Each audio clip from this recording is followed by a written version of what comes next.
ইউসুফ আলাইহিস সালাম, নাম শুনছেন? দেখতে কেমন ছিলেন? আমার মতন কালা বেটা, কেমন সুন্দর? সুবহানাল্লাহ সুন্দর, মানে যে সুন্দর শুনলেই সুবহানাল্লাহ পড়তে হবে, এই জন্য আমি নাম দিয়েছি সুবহানাল্লাহ সুন্দর। মিশরের মেয়েরা পাগল হয়ে গেছে, বিশেষ করে ফার্স্ট লেডি জুলাইখা হুজুরের পিছনে লাগছে বেটি। হুজুর বুঝছেন তো কে? খালি ঘুরে, হুজুর পাত্তা দেয় না, ওদের বেড়ি একদম তো একেবারে ভেতরে নিয়ে আটকাইছে অন্দরমহলে। কতটা ভেতরে তাফসীর কিতাবে আসছে 7 দরজা পাড়ি দিয়া, তার মানে একেবারে শেষ রূপ। বাঁদিকে বলেছে দরজাগুলো লাগায়া দাও বাহির দিয়া, বাহির দিয়া দরজা লাগায়া বাদীরা চলে গেছে। হযরত ইউসুফ বুঝে গেছেন আমি তো ফেসে গেছি। তখন তিনি কি করলেন? কুরআন আল কারীমের সূরা ইউসুফ 23, 24, 25, 26, 27 এই আয়াতগুলোতে আল্লাহ পুরা বিষয়টা এনেছেন এইভাবে। আল্লাহ বলেন, وراودته التي هو في بيتها عن نفسه وغلقت الأبواب وقالت هيت لك قال معاذ الله إنه ربي أحسن مثواي إنه لا يفلح الظالمون।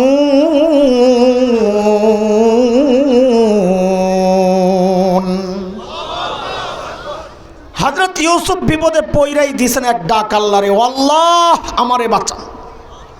বিপদে পড়লে কারে ডাকতে হয়? আর বিপদ থেকে বাইচা গেলে?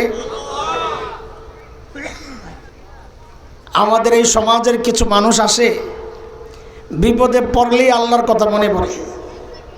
নির্বাচন আসলে টুপি টাপি লাগায় পুরা হাসান বসরি, এত বড় বুজুর্গ আর দুনিয়াতে নাই। বিপদে পড়ছে, বিপদ চইলা গেলেই হুজুর করে পিটা শুরু করে। কিরে ভাই কথাবার্তা বুঝেন না কিছু?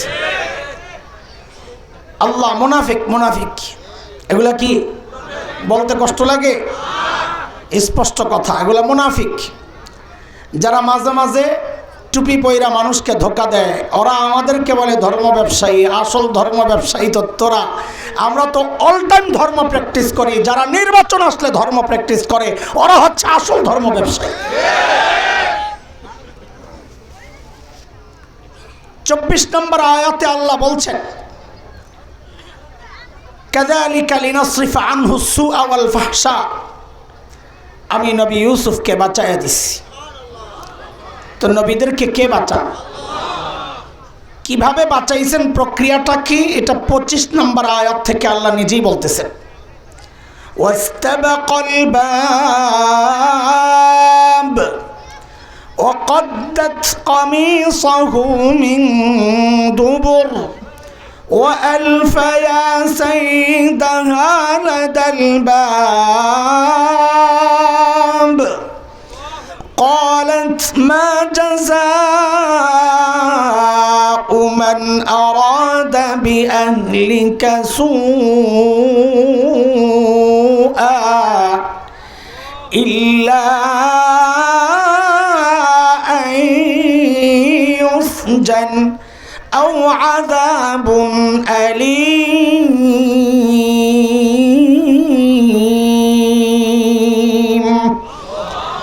হযরত ইউসুফ ছুটছেন দরজার দিকে। এই দরজা খোলা না বন্ধ? কোন দিক দিয়া? ভেতর দিক দিয়া না বাহির দিক দিয়া? তাহলে ওনার কি মাথা নষ্ট? নাউজুবিল্লাহ। এইরকম অবস্থায় দৌড় মারছেন। এই জায়গায় এসেই পাবলিক ধোকা খায়। ওলামারা যখন এমন কিছু বলেন যা দুনিয়ার কোনো সিস্টেমের সাথে মিলে না, তখন ওরা করে খোঁচা দেয়, হুজুররা মাথায় কিচ্ছু নেই, এগুলার তোমাদের এই সিস্টেম দিয়ে হুজুররা চলে না।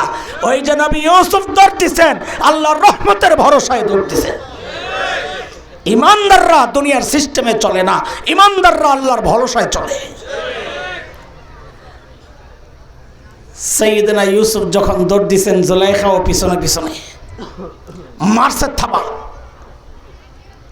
হুজুরের জামা কম দামি কাপড়, জামা গেছে পিছন দিয়া ছিঁড়া।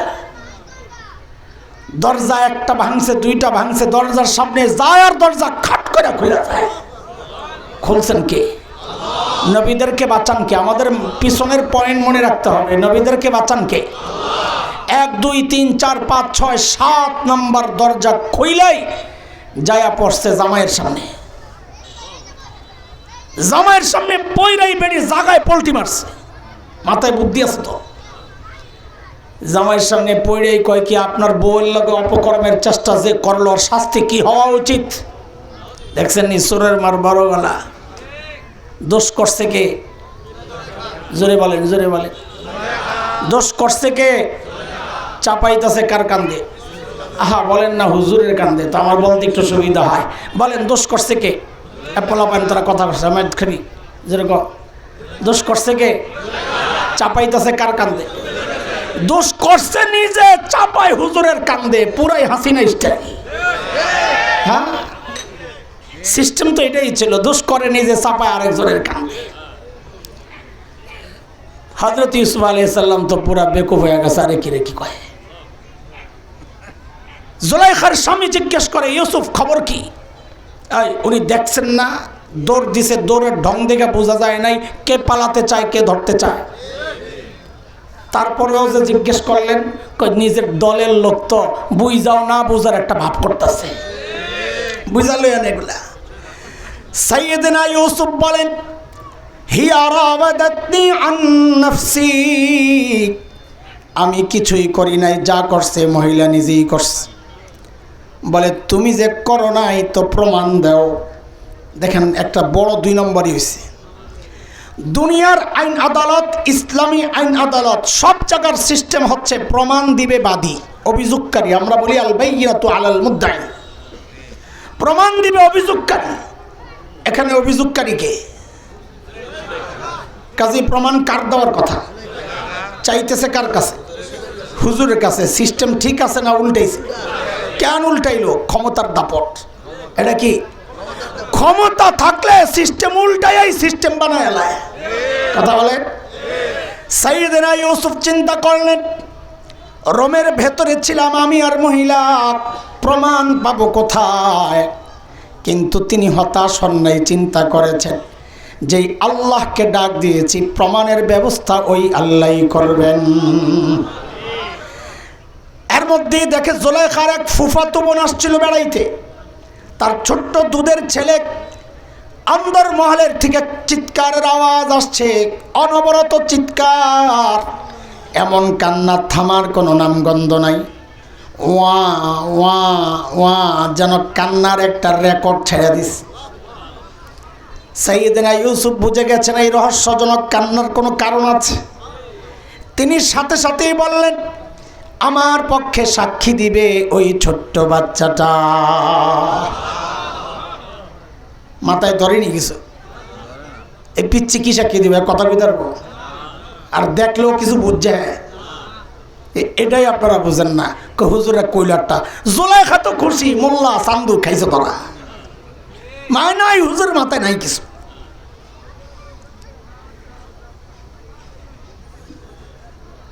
অস্বীকার করতে তোরও দলিল নাই, আমারও প্রমাণ নাই, বিষয়টা অস্পষ্ট থাকতো। এখন এমন একটারে প্রমাণ বানাইলে ওরে জিজ্ঞেস করা হবে, আরে পিচ্ছি অপরাধ কে করছে? পিচ্ছি বলবে ওয়া, আর খাবি মাই। এমনই তো ঘটনা।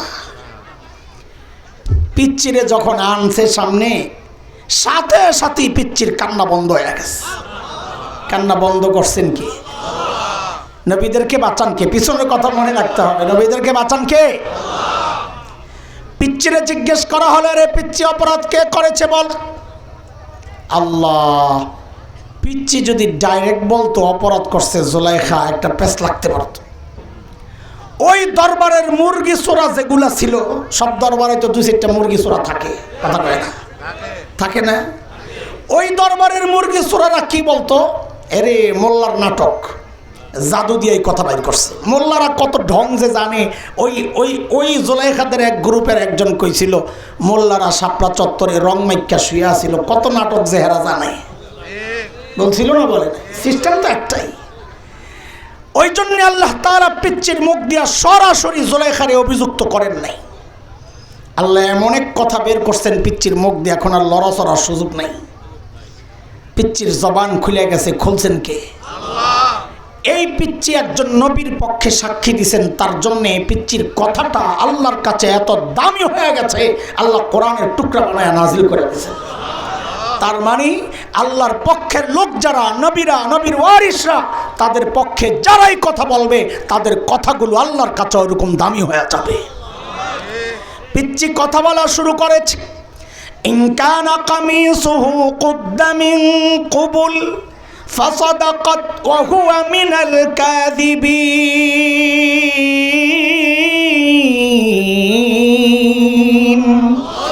ওয়া ইন কানা কামিসুহু কুদ্দা মিন দুবুর ফাকাযাবাত ওয়া হুয়া মিনাস সাদিকিন।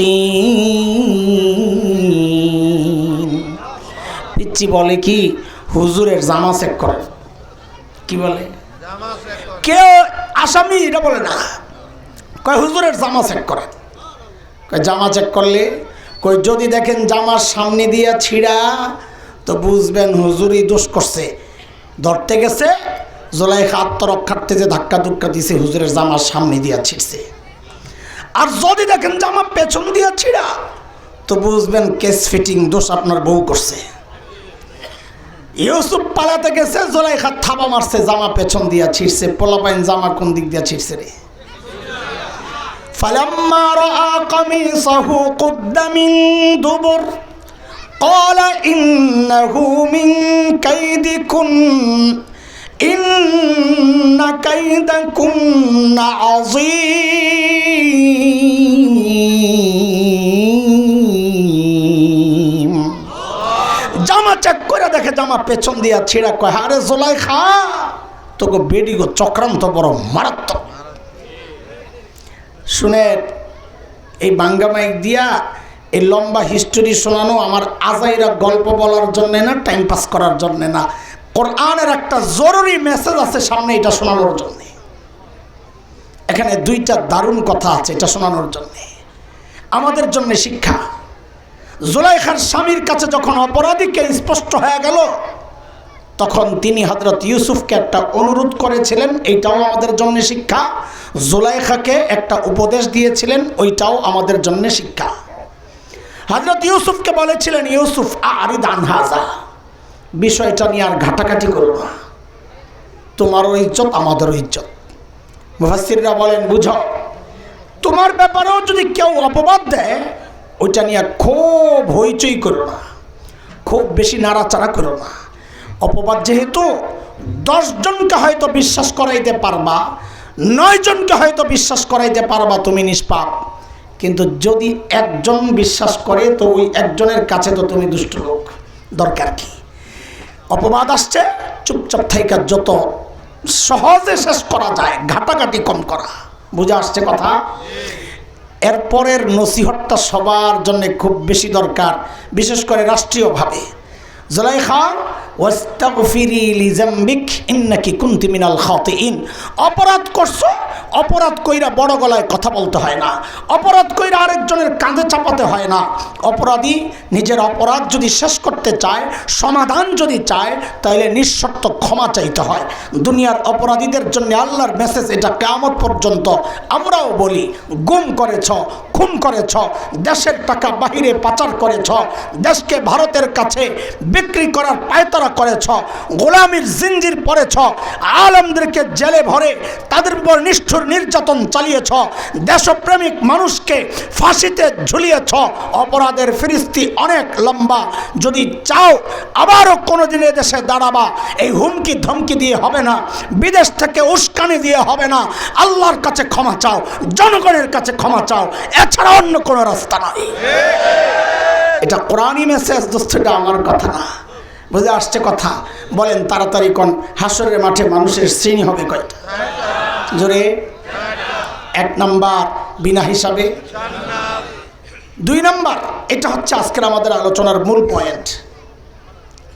এটা বলার জন্য আগেরটা বলতে হবে, এই জন্যে বলা, না হয় মূল কিন্তু এই দ্বিতীয়টা। কি সেটা? যাদের, হ্যাঁ সাবাস, যাদের গুনার পাল্লায় গুনাহ আছে কিন্তু নেকির পাল্লায় কি নাই? কয়টা নাই?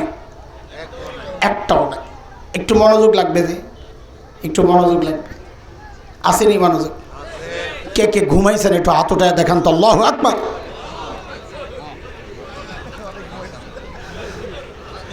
আচ্ছা ঠিক আছে, ঠিক আছে, ওইটাই তো বললাম, মনোযোগ লাগবে তো আমার। আমি তো ঘুম পরীক্ষারই করি না, আমি তো মনোযোগ না পরীক্ষা করছি। ঠিক আছে, আছে তো মনোযোগ? আবার হাত উঠাবেন না তো, দেখেন। আচ্ছা, একটা মানুষ এমন কি করে হয় যে সারা জিন্দেগি একটাও ভালো কাজ করে নাই, নেকির পাল্লায় একটা নেকিও নেই? এটা কীভাবে সম্ভব? আচ্ছা, ফেরাউন না, মানব ইতিহাসের সবচাইতে জঘন্যদের একটা, ও বেডা ফেরাউনটা, বেডা ফেরাউনটা। এখন তো ফেরাউন করলে মানুষ জিজ্ঞেস করে হুজুর কোনটার কথা কইতেছেন, বেডা না বেডিটা? তো এই জন্য কোয়া লইতে হয় বেডাটা। আচ্ছা, ও কি জীবনে করে ভালো কাজ করে নাই? বলেন, করে নাই? কি করছে? ও মরনা কইছে, ঠিক কথা। একজন নবী, তুমি আর আমি তো একটা মাদ্রাসার ছাত্র পালতে চাই না, আর ফেরাউন না একজন নবী মূসা আলাইহিস সালামকে লালন পালন করছে, কিন্তু সব গেল কই? আবু তালিব, এই সারা দুনিয়ার মানুষ মিললেও আবু তালিব যে কাজ করছে এই লেভেলের কাজ করা সম্ভব না। আমাদের নবীজি সাল্লাল্লাহু আলাইহি ওয়াসাল্লামকে আমৃত্যু আগলে রেখেছিলেন, পিতার স্নেহে বড় করেছেন, বাবা নাই বুঝতে দেন নাই। নিজের সন্তান, বিশেষ করে হযরতে জাফর, হযরতে আলী লাগায় রাখতেন ভাইয়ার সাথে। পোড়া কপাল আকিল আর তালিব বঞ্চিত হয়েছে, দুইজন ইসলাম কবুল করছে। এই মানুষটা এত ভালো কাজ করলেন, তারপরও জাহান্নামে কেন? নেকি গেল কই? হ্যাঁ দোস্ত, ইমান ছাড়া, হাসবে না, ওই বয়স আয়া লোক ছাড়া তো আল্লাহর কাছে, ইমান ছাড়া আল্লাহর কাছে কোনো নেকির মূল্য নাই। বুঝে আসছে কথা? আপনাদেরকে একটা প্রশ্ন করব, প্রশ্নের জবাব যেন ঠিকঠাক দেন, এই জন্য একটা ফিল তৈরি করে দিলাম। এইবার আপনারা জবাব দেন, গুনার পাল্লায় গুনাহ আছে, নেকির পাল্লায় একটাও নেকি নেই, তারা কারা? কাফের। মাশাআল্লাহ, কাফের মুশরিক, ওই তো একই কথা। এইটাই তো নাকি না? এইটা তো খুব সহজ হিসাব। এইটা বলার জন্য আমি প্রায় 5-6 মিনিট পেশাবেশি করতেছি। আজকে আপনাদেরকে আমি এদের কথা বলবো না, আজকে আপনাদের সামনে এমন একটা শ্রেণীর কথা বলতে চাই, যারা আমার আপনার মতো মুসলমানের সন্তান, যাদের নামও মুসলমান। আহা আহা, জবাব দিয়ে না, জবাব দিয়ে না, জবাব দিলে বাড়বে। ওই যে আর ইদান হাজা, এরা যাও, ছেড়ে দেন। না না, নামাজ হইতেছে বিভিন্ন জায়গায়, আরেকটু আরেকটু আরেকটু সুন্নত পড়তেছে, আমি হিসাব আছে, আমি ঘড়ি দেখতেছি, সুন্নত পড়তেছে, খেয়াল করেন। এমন একটা শ্রেণী সম্পর্কে আপনাদেরকে বলতে চাই, যাদের নাম মুসলমান, যারা মরলে জানাজাও হয়, শুধু জানাজা না কুলখানি হয়, আর তা না মৃত্যুবার্ষিকীও হয়, কিন্তু শরীয়তের মানদণ্ডে এদেরকে দেখলে বোঝা যায় এরাও বিনা হিসাবে জাহান্নামে যাবে। এরা কারা? কুরআন আল কারীমে আল্লাহ তাআলা এদের সম্পর্কে সূরা বাকারায় বলেন, ومن يرتد منكم عن دينه فيمت وهو كافر فأولئك حبطت أعمالهم في الدنيا والآخرة وأولئك أصحاب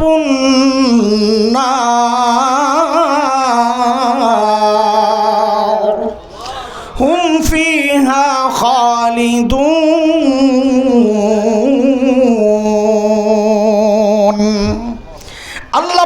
যারা মুরতাদ তাদের সমস্ত আমল বাতিল।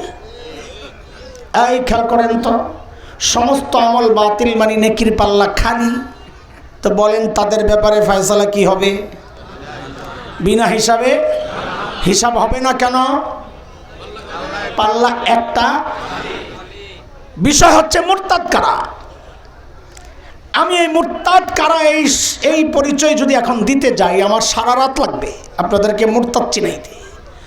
সংক্ষেপে একটু হিংস দিয়া যাই, তারপরে মুরতাদের একটা সরল তর্জমা করে ওইটার উপর ভিত্তি করে দুইটা কথা বলতে চাই ইনশাআল্লাহ।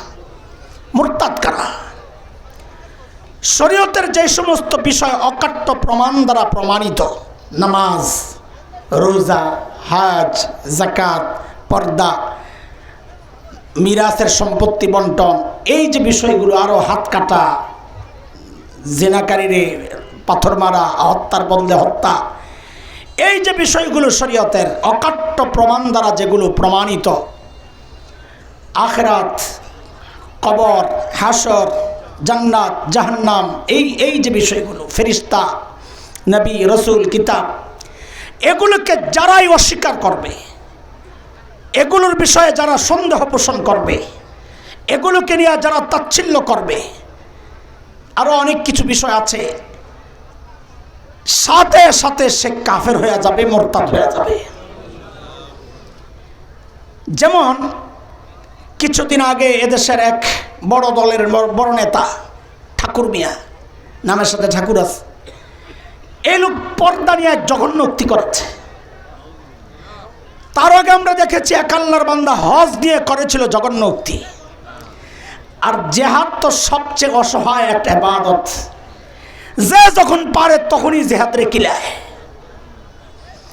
এই সমাজের অধিকাংশ মানুষ জেহাদকে নিয়ে কটূক্তি করে, জেহাদকে সন্ত্রাস বলে, মুজাহিদিনদেরকে সন্ত্রাসী বলে। ভাই, আমি আপনি জেহাদের শরীক হলাম কি হলাম না এটা আমাদের ব্যাপার, কিন্তু এক পবিত্র বিধান কোরআন দ্বারা প্রমাণিত এমন বিধানকে নিয়ে যারা তাচ্ছিল্য করবে, এমন বিধানকে যারা অপরাধ হিসাবে সাব্যস্ত করতে চাইবে, অতীতের পুলিশকে আমরা দেখেছি একজনকে গ্রেফতার করেছে, কি বলে তার কাছে জিহাদি বই পাওয়া গেছে, তার মানে জিহাদ একটা অপরাধ, এই বই যার কাছে পাওয়া যাবে সে অপরাধী। এই চিন্তায় যদি ওরা কাউকে গ্রেফতার করে থাকে, আল্লাহর কসম খায়া বলি যারা হুকুম দিয়েছে ওরাও কাফের, হুকুম যারা মেনেছে ওরাও কাফের, কারণ এটা কোরআনের দ্বারা প্রমাণিত এক অকাট্য বিধান। মুহতারাম হাজরিন, আমি বলেছি মুরতাদ কাকে বলে এই বিষয়ে আমি এখন কথা বলবো না, সময় লাগবে, একটু হিংস দিলাম। একটা সহজ অর্থ করে তারপরে কথা আগাই। বলেন আমার সাথে, মুরতাদ মানে হচ্ছে যারা ইসলাম থেকে বের হয়ে গেছে। বলেন আমার সাথে, ঠিক তো? ঠিকই, আমার সাথে বলেন মুরতাদ কাকে বলে? সবাই বলেন, সবাই বলেন। মুরতাদ মানি আমি উল্টায় আবার জিজ্ঞেস করি, যারা ইসলাম থেকে বের হয়েছে তাদেরকে বলে? যারা ইসলাম থেকে বের হয়েছে তাদেরকে বলে? মোটামুটি বুঝছেন তো না? বুঝছেন না? কিন্তু এক ভয়ঙ্কর ফিতনার মধ্যে আমরা আছি, যেটা বুঝি না ওইটা শোনেন। সেটা কি? ওলামাদেরকে যদি দায়িত্ব দেন, গত শতাব্দীর 10 জন শ্রেষ্ঠ আলেমের নাম লেখেন তো হুজুর, তা আমার বিশ্বাস অধিকাংশ আলেমের ওই শর্ট লিস্টের মধ্যে যেই আলেমদের নাম আসবে তাদের মধ্যে একজন হচ্ছেন শেখ আবুল হাসান আলী নদভী রহমতুল্লাহ আলাইহি।